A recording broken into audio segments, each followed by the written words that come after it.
Hey everyone, hope you're doing alright, and welcome to my channel, and welcome to a new series where we'll learn lots of everyday American English vocabulary with The Sims 4.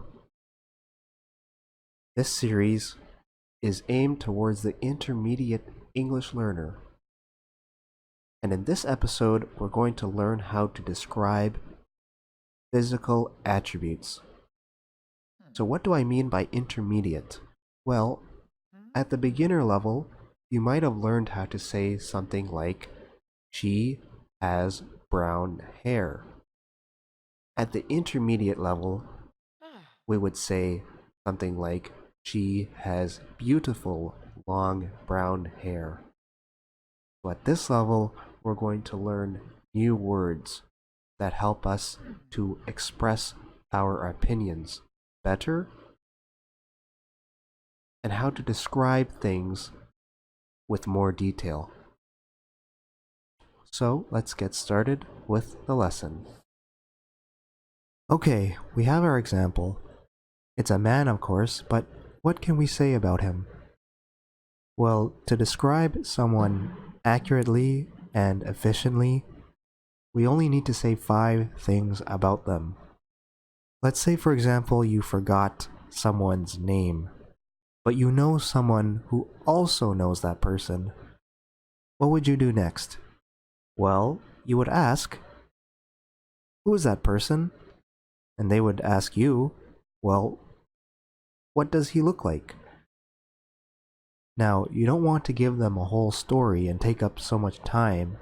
You would only say 5 things about them, and they are race, age, skin color, height, and weight. And this is enough, because these traits are the most noticeable and really should be mentioned first. Okay, here's a list of adjectives that we could use. So just pause the screen for a moment and read them to yourself. Okay, so let's describe this person. We would say that he's Asian, he has light skin, he's skinny and tall, and he's young. And that's pretty much it. So this is our second example. It's a lot different than the first one, so just pause the screen for a moment and try to describe him for yourself. Okay, let's try. So we can say he's Caucasian. If you're not really sure, then you can say he looks Caucasian. He has light skin. He's chubby. Now, in the last part of this video, I will describe or I will explain why I used the word chubby instead of a more well-known adjective such as fat. And for height, we can say, let's just say he's average height, so that's in the middle. For age, let's say he's middle age. And that's it. We're now going to talk a little bit about adverbs of quality, or adverbs of degree.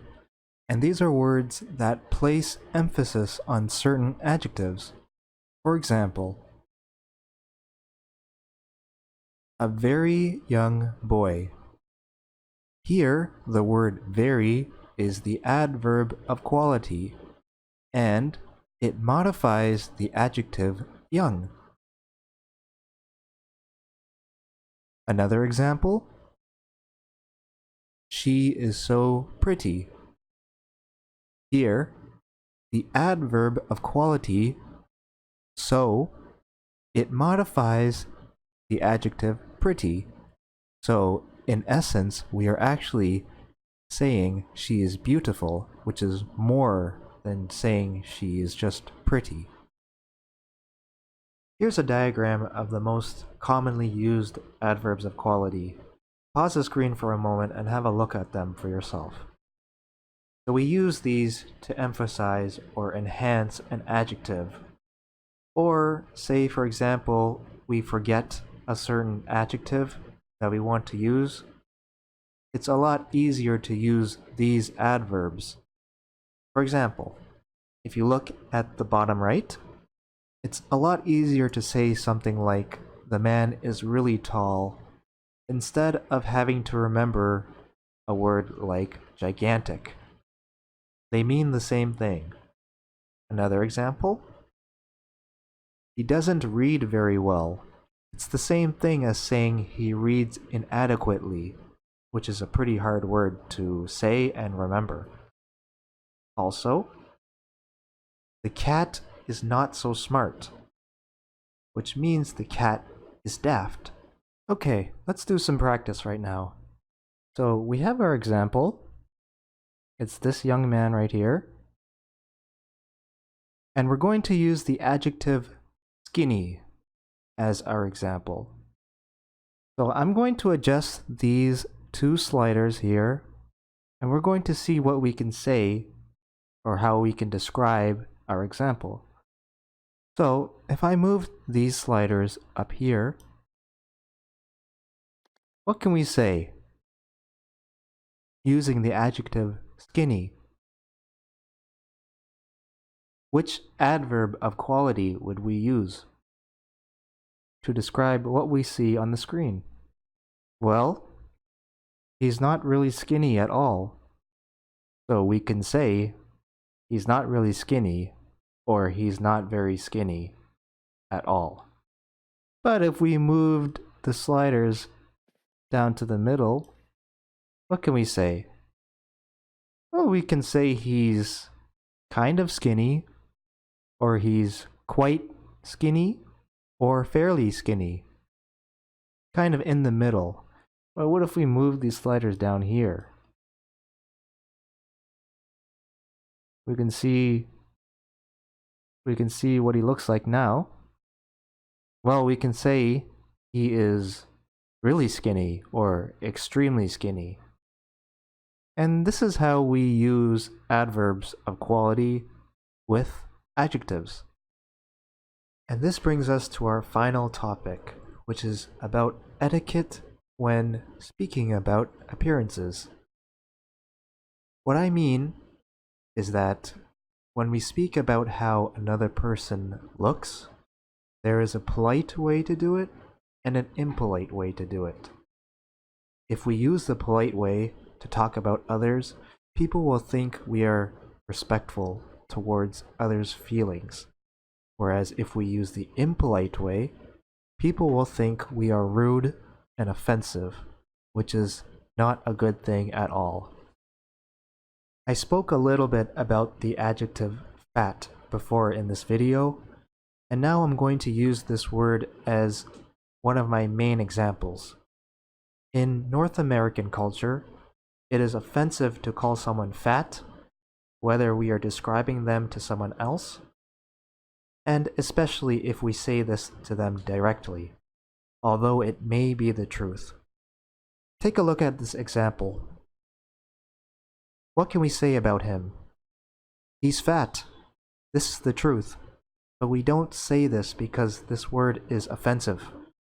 It is hurtful because being fat in this culture is scorned and disliked.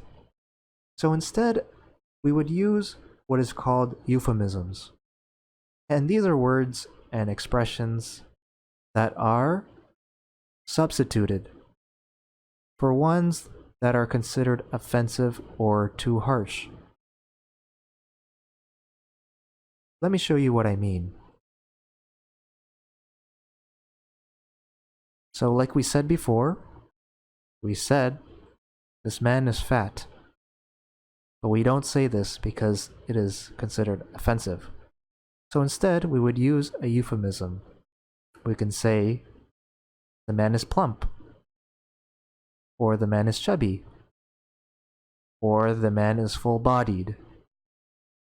And also the euphemism curvy, but this is mostly used for women.